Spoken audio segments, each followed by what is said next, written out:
Hello दोस्तों, कैसे आप लोग? आई होप कि आप लोग अच्छे और मजे में होंगे। मेरा नाम है सुनील। पढ़ने वाले हैं हिंदी व्याकरण का एक टॉपिक, इसका नाम है वर्ण विचार। यानी कि इसमें वर्ण विचार यानी कि वर्ण और वर्णमाला के बारे में जानेंगे। सबसे पहले देख लेते हैं इस वीडियो में कौन कौन सा टॉपिक पढ़ेंगे। सबसे पहले हम लोग पढ़ेंगे वर्ण, उसके बाद वर्णमाला, फिर स्वर, स्वर वर्ण, व्यंजन वर्ण, और इन दोनों के जो भेद होते हैं उनके बारे में, और उसका कितना संख्या है उसके बारे में भी जानेंगे। सबसे पहले समझते हैं वर्ण क्या होता है। यानी कि ऐसा ध्वनि चिन्ह जिससे क्या क्या होता है, खंड या टुकड़े नहीं किए जा सकते, उसे बोलते हैं वर्ण। यानी कि जैसे कि अ, इसका क्या हो सकता है, टुकड़ा नहीं हो सकता है। यानी कि इसका टुकड़ा नहीं हो सकता, यानी कि ये हुआ वर्ण। उसके बाद वर्णमाला किसे कहते हैं?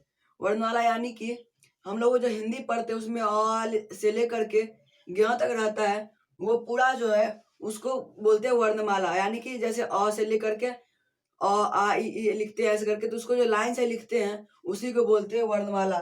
उसके जो व्यवस्थित समूह होता है, यानी कि उसका जो पूरा व्यवस्थित रहता है, पूरा लिखा हुआ, ऐसा तो नहीं रहता अ ई उ, ऐसा तो नहीं रहता, लेकिन वो लाइन से जो रहता है पूरा सही सही, उसे बोलते हैं वर्णमाला। वर्णमाला में स्वर और व्यंजन होते हैं, उन दोनों के बारे में समझ लेते हैं। स्वर वर्ण की संख्या कितनी है? स्वर वर्ण की संख्या है 11। स्वर वर्ण किसे कहते हैं? यानी कि ऐसा वर्ण जिसमें क्या होता है, किसी दूसरे वर्ण की सहायता नहीं लेनी पड़ती है। जैसे कि अ लिखेंगे तो सिर्फ अ रहेगा, लेकिन अगर वही व्यंजन को देखे, जैसे कि अगर क ले ले तो क्या होगा, क प्लस अ, आधा क प्लस अ इजकल टू क। यानी कि यहाँ पर क जो होता है वो आधा होता है, और वहां पर अ लगता है, तभी वो पूरा क बनता है। यानी कि यहाँ पर किसकी जरूरत पड़ी है? स्वर वर्ण की जरूरत पड़ी है। लेकिन यहाँ पर जो है स्वर वर्ण को किसी भी वर्ण की जरूरत नहीं पड़ती है। स्वर वर्ण की संख्या है 11। कौन कौन सा है? अ, आ, ई, उ, ऊ, री, ए, आई, ओ और औ। कितना हुआ? 1 2 3 4 5 6 7 8 9 10 और 11। यानी कि ये सारे जो 11 है, ये सब क्या है? स्वर वर्ण है। इसके बाद व्यंजन है।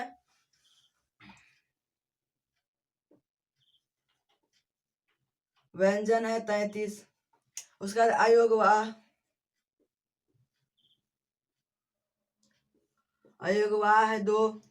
इसके बाद है संयुक्त वर्ण। संयुक्त वर्ण कितने हैं? 4।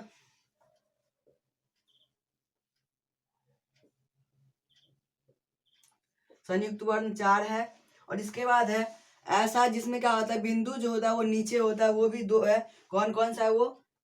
बड़ी र और ये दोनों जो है, ये दोनों को, ये दोनों यानी कि कितना हुआ कुल? 11 33 कितना हुआ? 44। 44 और 2 46। 46 और 4 50। 51 52। यानी कि कुल जो है 52 वर्ण होते हैं। आई होप कि आप लोग को यहाँ तक समझ आ गया होगा। इसके बाद हम लोग व्यंजन वर्ण के बारे में समझते हैं। व्यंजन वर्ण, व्यंजन वर्ण की संख्या कितनी है? 33 है। कौन कौन सा? क से लेकर के ह तक,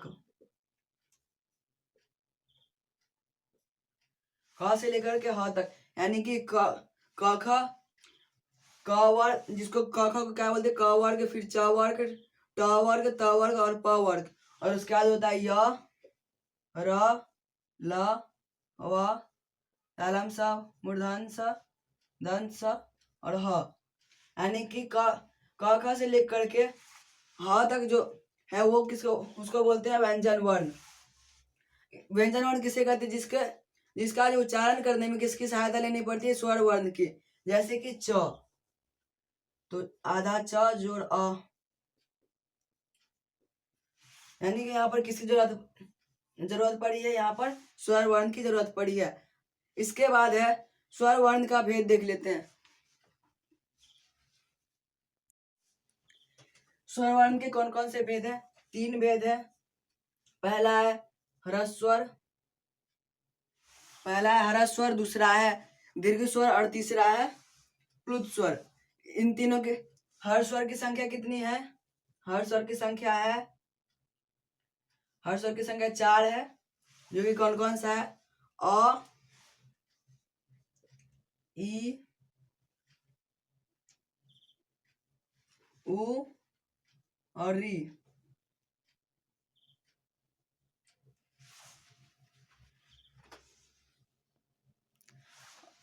हर स्वर की संख्या कितनी है?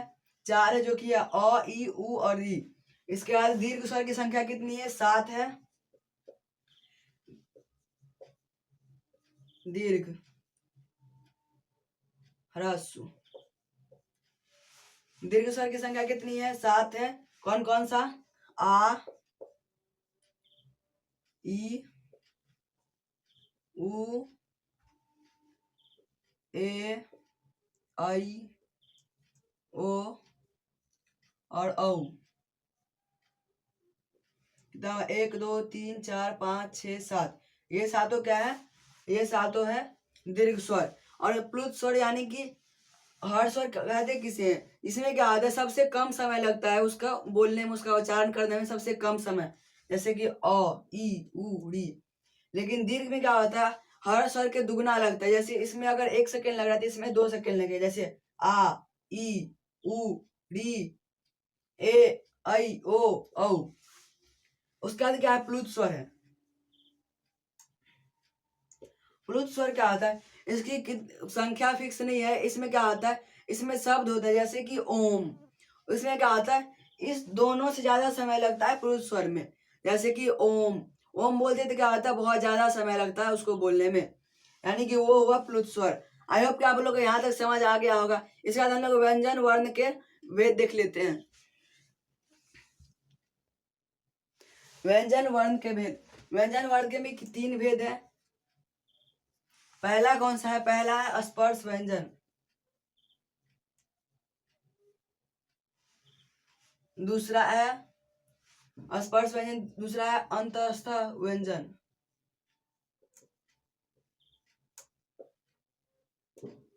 और तीसरा है उष्ण व्यंजन।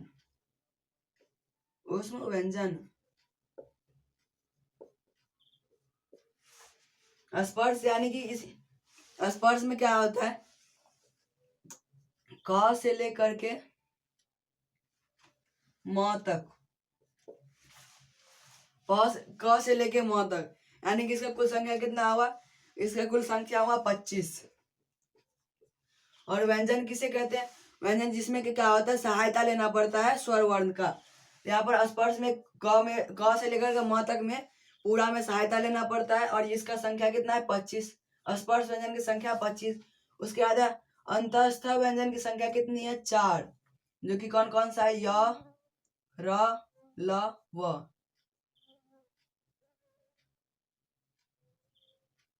इसमें हलंत इसलिए लगा हुआ है क्योंकि इसमें जो है स्वर वर्ण की सहायता लेनी पड़ेगी, जिसमें कि अगर हम उसमें अ जोड़ेंगे सारे में तो तब वो क्या आ जाएगा? पूरा हो जाएगा।